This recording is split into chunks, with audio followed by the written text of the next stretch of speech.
Christian approaches to wealth, money, and poverty. Question 1. Describe how wealth was acquired in traditional African communities. Mercy? You can start, Mercy.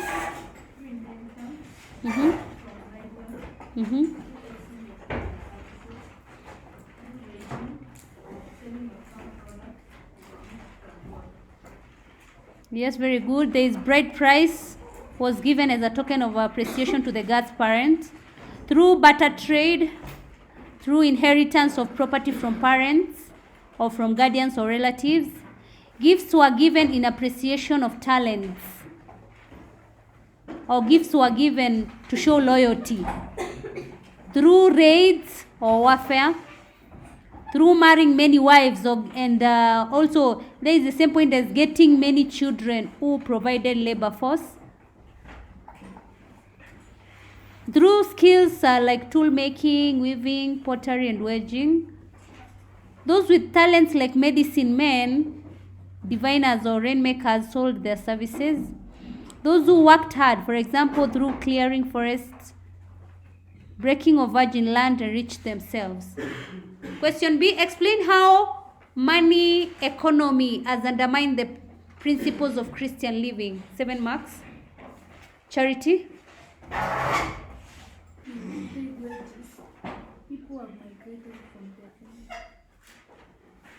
I've led with individualism, where people are not willing to help community. Yes. People refuse to work hard and depend on donations and foreign aid. People struggle working for money, making them more worthy to God. There is power struggle in order to acquire wealth and protect it. Those who don't have money are discriminated by the rich. People give false witnesses and ideas in exchange of money. It leads to bribery and corruption, which is controlled by Christians. Very good.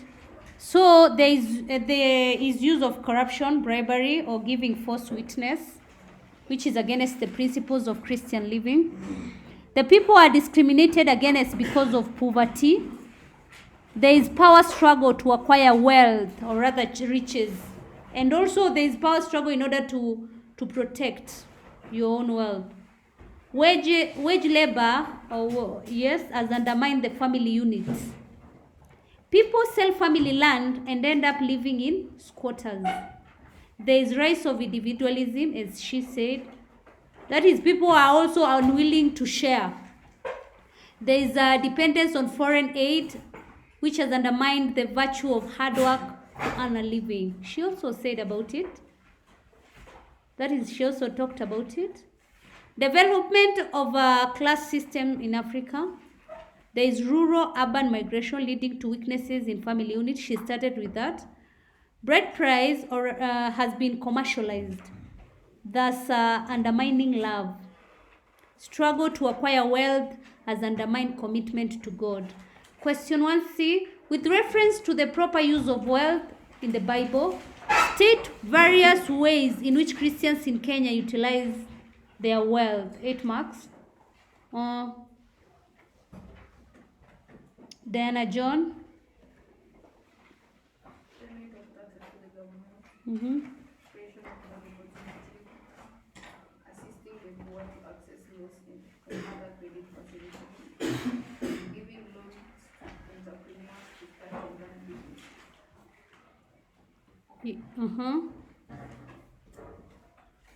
So how Kenyans utilize their wealth? Number 1, through financing the spread of gospel, contribution towards the construction of hospitals, schools, churches, homes for the old, and the rehabilitation centers, provision of formal education, provision of professional training, provision of technical training, giving famine relief, for example, to drought-stricken areas, provision of social services, or rather you can just say provision of amenities to the needy, giving tithe, or you give offering, paying taxes to the government, providing for the family needs. This question was in 2007. Explain the biblical teachings on wealth. Faith. Wealth has to be acquired honestly through hard work. Mm-hmm. Wealth should be shared with the needy. Wealth is tangible and ends with death. Spiritual wealth in heaven is permanent. Wealth can be a hindrance to entering God's kingdom. God is the owner of wealth. Wealth should be used to promote God's kingdom. Wealth should not be used to oppress or humiliate the poor. Mm-hmm. Yes. It is a blessing from God, right? Wealth comes with responsibilities. Wealth can create a sense of false independence. I think I taught about it. It should be acquired in just and honest way. Wrong attitude to wealth leads to idolatry. That is, if you don't have the right attitude to why you have wealth or why you're earning your wealth, leads to idolatry, worshipping it, or using most of your time to acquire it instead of worshipping God. One should seek spiritual wealth which is permanent and more fulfilling. It is wrong to discriminate others on basis of material possessions. Christians should share whatever wealth they have. So you should basically share with the needy. Wealth is not supreme good. Wealth gives people independence so that they do not beg. Wealth may bring suffering due to insecurity. God is the owner of wealth, and people should realize that they are only stewards. We should not use wealth to oppress the poor. Question 2b, discuss the biblical teaching on acquisition and use of wealth. I think that is still the same thing. No. Teaching we've already, yes. Now how to acquire it. So tell me. Yes. Riches acquired through testing and fairness is not condemned. Yes. God is the source of all riches. Wealth should not be idolized. Wealth should be used to help the needy. Wealth is acquired through obedience to God's will. Wealth should be used to develop the nation's infrastructure. Yes. So as she said, riches acquired through just and fair means are not condemned. Wealth should be acquired through what? Just means. And wealth should not be idolized. Failing to use wealth to glorify God is not condoned. God is the source of all riches. Wealth is acquired through obedience to God's laws. People ought to take care of their wealth, not to misuse it. Wealth should be used to help the needy. Wealth should be equally distributed and not concentrated in hands of a few. And the wealth should be used to develop nations' infrastructure.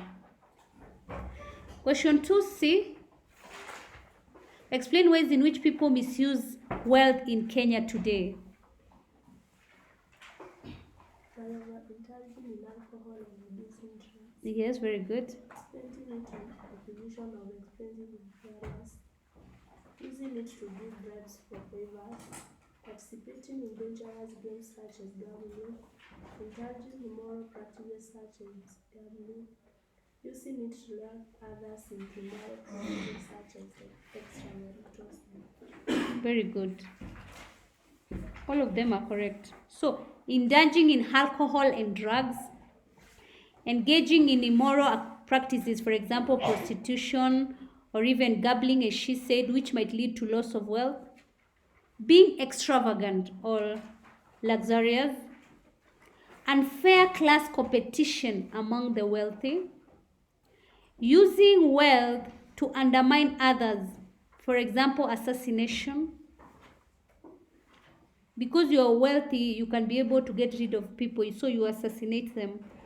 Using wealth selfishly, that is, you lack of moral concern.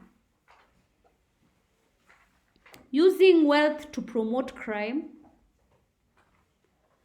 She also talked about this point about engaging in risky or dangerous sports or projects, for example, motor racing or wrestling. Using wealth to engage young people into immoral practices, for example, sex tourism. Show how misuse of wealth leads to family instability.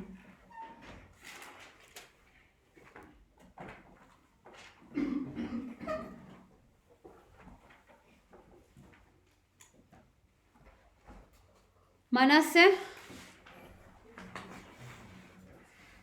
Xavier?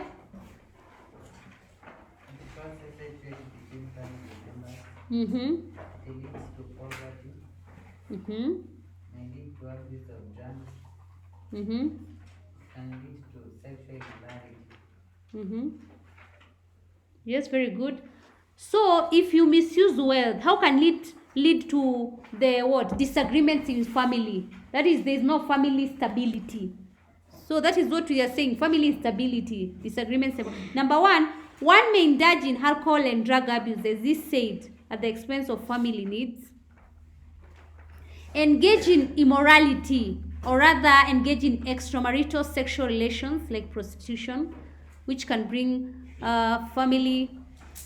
can lead to family instability, leads to misunderstanding on how to use wealth, or it leads to misunderstanding on how to invest the wealth that you have in the family. One uses wealth to engage in gambling. So you see, you're misusing it, and it can lead to quarrels in the family or family instability. Spoils children, which encourages laziness. Spoils children or encourages laziness. Arrogance, or pride or showing off. So if you keep on having a lot of pride because you are one in the family who has a lot of money, that now can lead to family instability. One becomes obsessed with wealth and fails to care for the family. Or rather, one has no time for the family. Because you are what? You're obsessed with wealth or getting wealthy. Inheritance squabbles in case of death. That also leads to family instability. One fails to meet the basic needs of the family.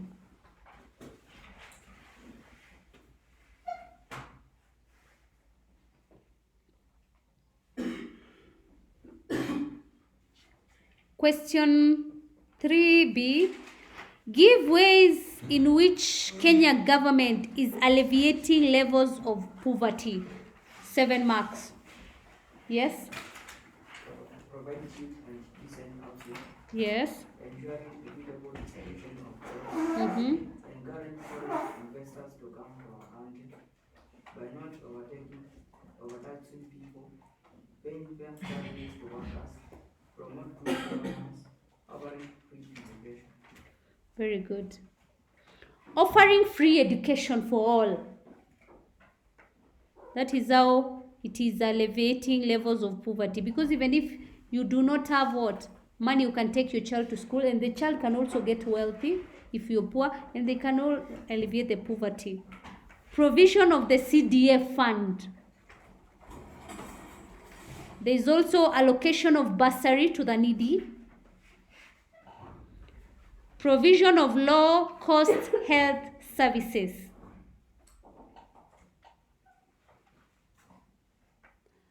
Creating and enabling environment for employment in formal and informal sectors.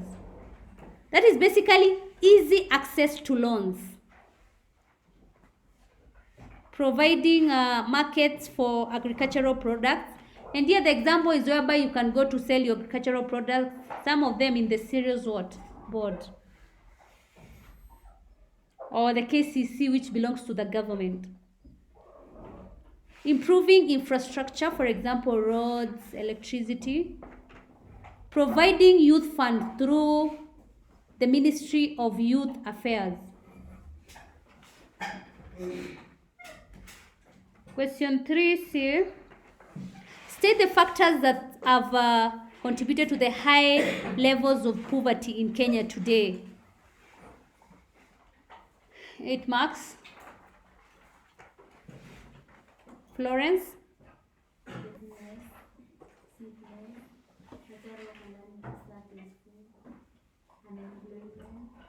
Level of technology, poor governance, political instability, geographical factors. Very good. So there's geographical factors, for example, advanced climatic conditions, historical or social and social factors, for example, colonization or colonialism. And you're talking about social factors like poor family background. Political instability, which may lead to civil wars. Poor governance. Regional imbalance of natural resources. Low levels of technology. Unemployment. Laziness. As she said, overdependence on foreign aid. Abuse of alcohol and other drugs. Lack of formal education and no employment. You have all of them, we talked about them. The last question, explain how unfair distribution of wealth can lead to social disorder in Kenya today. 8 marks. It causes anger or hatred. Some people can steal and grab in order to be at par with those who have. It also widens the gap between the rich and the poor. Regional or ethnic clashes can occur because of unequitable distribution of land. It can create disconnect or apathy among the people. They are disconnected because there is unfair distribution. They don't know that people who there are no resources in their area are suffering. It forms a basis for the oppression of the poor by the rich or by those who have. So basically there you can just say oppression of the poor. It makes those who have to look down upon those who don't have. It can lead to violence or murder. It can lead to sexual exploitation or immorality. Because if you do not have, people can ask for sexual favors in order to what? To give you whatever you need. Because in your area there's unfair distribution of the wealth. So the wealthy can take that advantage. It leads to demonstrations or industrial actions for those people who do not have the wealth. It can lead to strained relationship between the government and the people. I also wanted we look at those papers, but I wanted first to finish on law and order.